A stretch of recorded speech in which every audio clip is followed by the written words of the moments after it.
بسم الله الرحمن الرحیم. درنو لیدونکو د عربي ژبې د زده کړې مینوالو، زه اصغر صلاح تاسو ته په ننني درس کې ښه راغلاست وایم، په دې هیله چې روغ جوړ او تازه به یاست. رسیدلی یو 78 نمبر صفحې ته. کتاب العربیة بین یدیک، لومړی ټوک، څلورمه وحده، 21 درس، التدريب الثالث، 78 نمبر صفحة.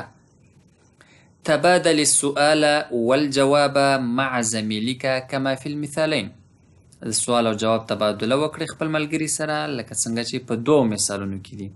ګورئ، یو مثال دا دی د اشاره چې ورته کوم، او بل مثال دا دی.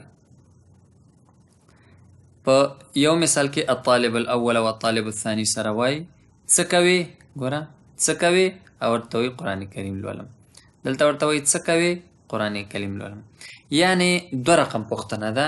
عین وخت کې یو پوښتنه د نارینه هلک نه ده چې په هغې کې څه ورته ویلی شو، مذکر صیغه استعمالیږي، او دا بل چې دی د مؤنث صیغه استعمالیږي.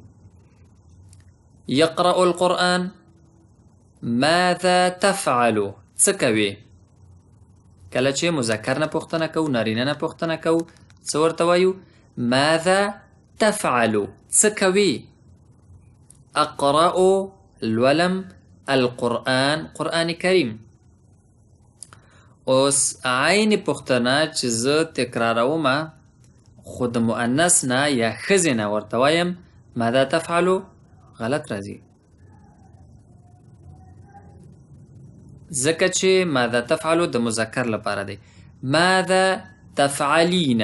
څه کوي؟ ماذا تفعلو ما مخکې ویلیو چې په خطاب کې چې مذکر او مؤنث مفرد وي نو فرق به دا وي.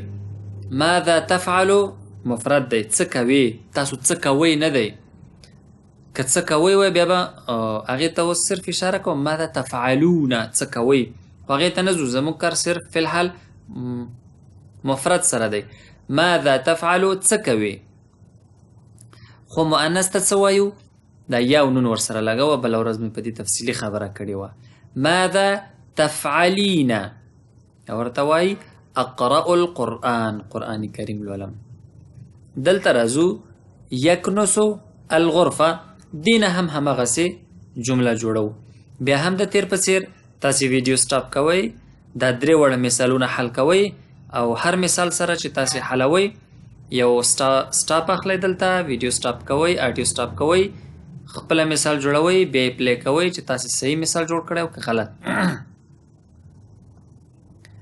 ماذا تفعلو؟ اکنس الغرفة. راځو دویم مثال. ګورو اوس دلته ښځینه ده. ماذا تشاهدون؟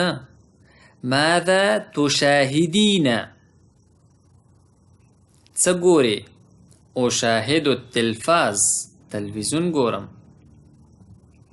ماذا تقرأ؟ اقرأ الصحيفة، اخبار لولم.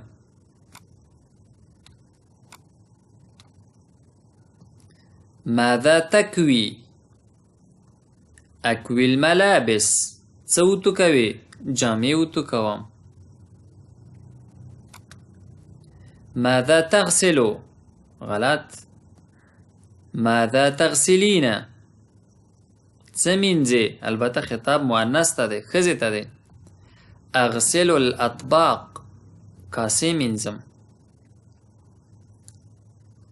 يقرأ الكتاب. ماذا تقرأ؟ اقرأ الكتاب.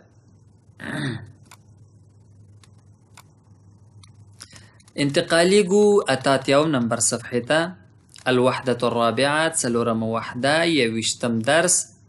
تبادل السؤال والجواب مع زميلك كما في المثال. خپل ملګري سره سوال تبادله کوي لکه څنګه چې په مثال کې. دلته یکنسو غرفة الجلوس، صرف د هغه نورو سره فرق په دې کې دی چې هلته به تاسې داسې کول چې د یکنسو دغه فعل چې کوم حسابیږي، دا فعل چې دی دلته دا تاسې حال زمانه استعمالوله. اوس به دلته چې دی څه کوئ؟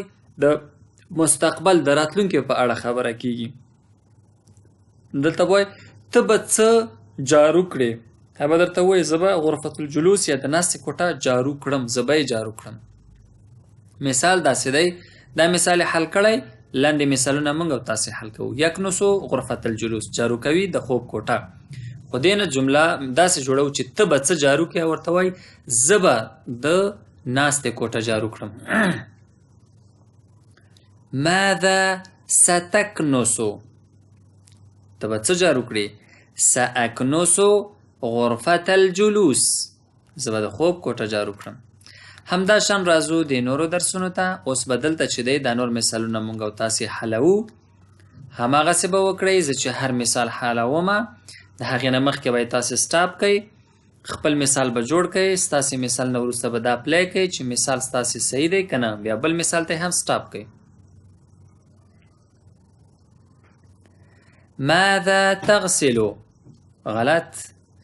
ماذا ستغسل، ماذا ستغسل، څه به پرېمینځې. ساغسل الملابس، زه به جامې پرېمینځم. ماذا ستکوي، ته به څه اوتو کړې. ساکوي الملابس، زه به جامې اوتو کړم، استري کړم. ماذا ستصلي، سأصلي الفجر، زه به د سهار لمونځ وکړم. ماذا ستقرأ، ته به څه ولولې. سأقرأ القرآن، زه به قرآن کریم ولولم. ماذا ستشاهد، ته به څه وګورې. سأشاهد التلفاز، زه به تلویزیون وګورم. ماذا ستغسل، ته به څه پرېمینځې. سأغسل الأطباق، زه به کاسې پرېمینځم. نو دلته چې دی خبره ټوله په دې سین کې ده. تکنسو جارو کوي، ستکنسو جارو به کې، یعنی د حال نه مستقبل زمانې ته اوړو چې په دې باندې په تیر درس کې موږ تفصیلي خبره کړې ده. نو د نن لپاره هم دومره درس بس دی. سنلتقي إن شاء الله في الدرس المقبل، وإلى اللقاء القادم. أستودعكم الله، والسلام عليكم ورحمة الله وبركاته.